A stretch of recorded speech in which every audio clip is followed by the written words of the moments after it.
Okay, so we're reviewing resume of Gus. They are looking for mechanical engineering positions, project engineer, manufacturing engineer, that kind of stuff.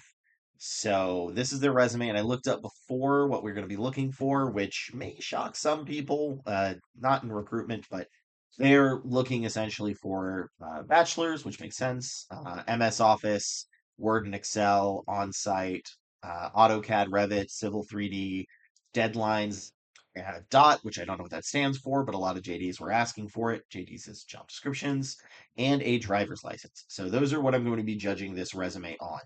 So first off, I'm not a fan of this format.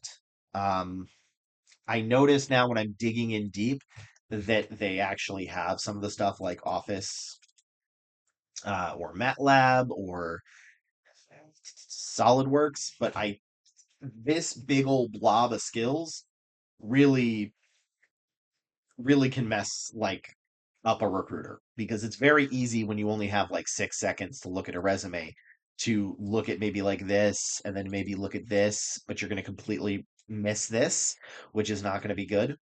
Then they have a lot of certs, which is good. Web development, which I, I don't think you need this on here. None of the positions that I was looking at needed uh, front end devs.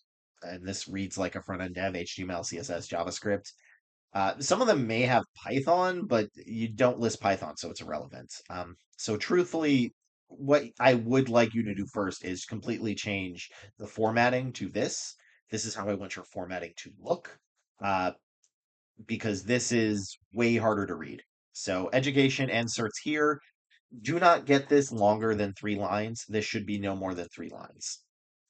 Then I want your work history, and then I want your job, the location to look like that. But you don't have any relevant experience, which is fine. You just graduated.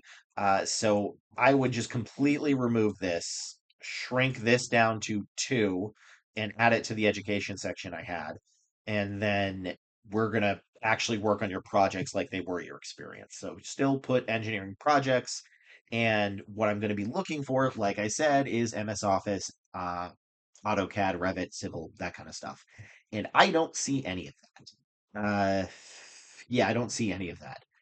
Um, nothing here is what I would be looking for. Remember, I am looking for your bachelor's, which I do see. I want to see MS Word and I want to see MS Excel and Microsoft Office. I'm aware that Microsoft Office includes in Excel and Word, but so many jobs specifically ask for it. What you want to do is do Microsoft Office, parentheses, Word, and Excel, so they're aware of it because some recruiters may not be, yes, I have got them. Then I want this entire skill section wrapped into here. And the bullets I want to see is stuff with Word and Excel. Sorry.